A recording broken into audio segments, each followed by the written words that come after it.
Life Management Science Labs would like to acknowledge that we live and produce this podcast on the traditional lands of the Wurundjeri people. We'd also like to acknowledge the traditional owners of the lands of our listeners and our international colleagues. We'd like to pay our respects to their elders, past, present, and emerging.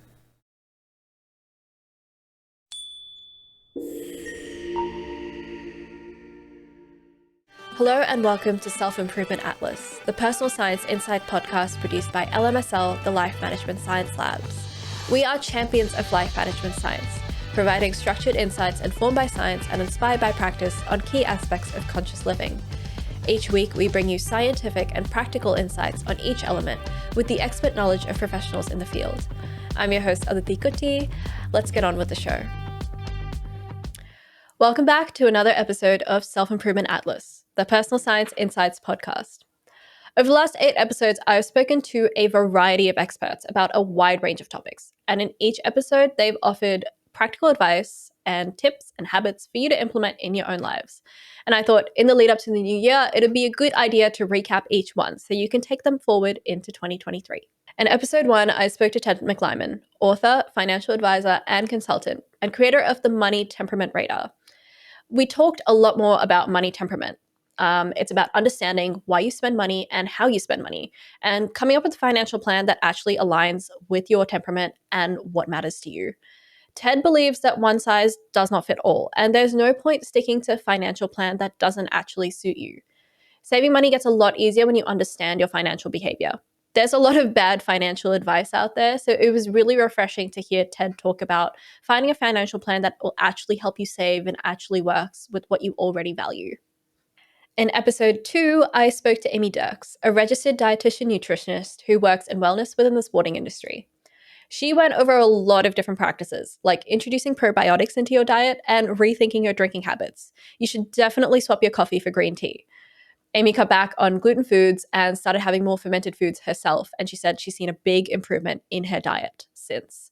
She follows the 80-20 rule for managing your diet, eating healthy for 80% of the time, and then not feeling guilty about letting go for the other 20%.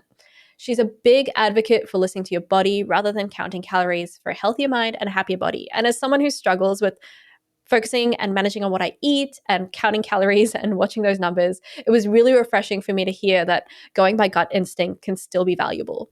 In episode 3, I spoke to Jackie Sen, a licensed mental health counselor, group therapist for children and families, and a motivational speaker. We talked about setting your intention for the week with a vision board and using that to understand what your priorities are.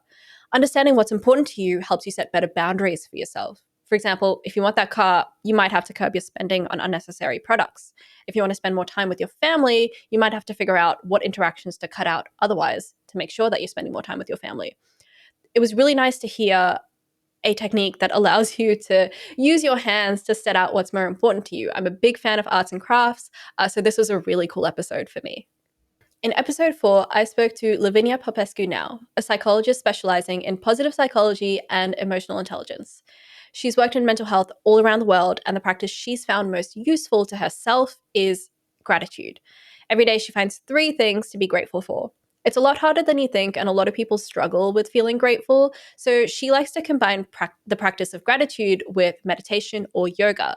She gets her clients to spend 10 minutes meditating or doing yoga to calming music, and then closes the exercise off with positive affirmations to ourselves and listing out things we're grateful for.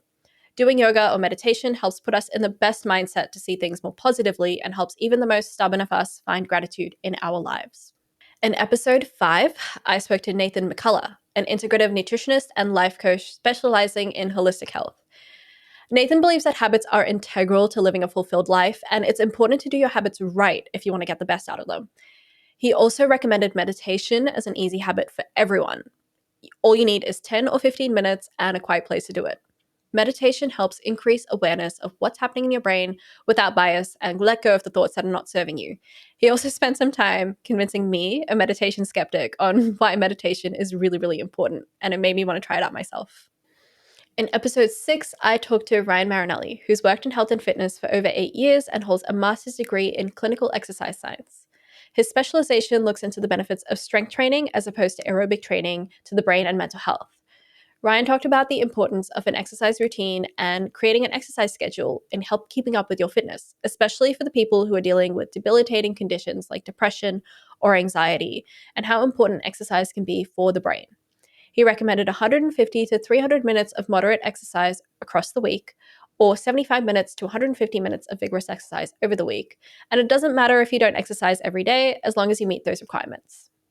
In episode 7, I chatted to Dr. Mark Williams, a professor and globally recognized expert in cognitive neuroscience with over 25 years of experience working in leading universities all around the world. Mark wakes up at 6 a.m. every morning, drinks 2 glasses of water, a coffee, and then sits down to write in his journal for half an hour. He says this morning routine helps him set up his day for productivity and wellness, and also helps set his brain up to become a lot more adaptable for any challenges thrown his way. Any fans of the That Girl routine will like this episode a lot. In episode 8, I met with Tamara Caswell, an individual and couples counselor who supports people from all kinds of backgrounds of sexual and gender diversity, as well as people in polyamorous relationships.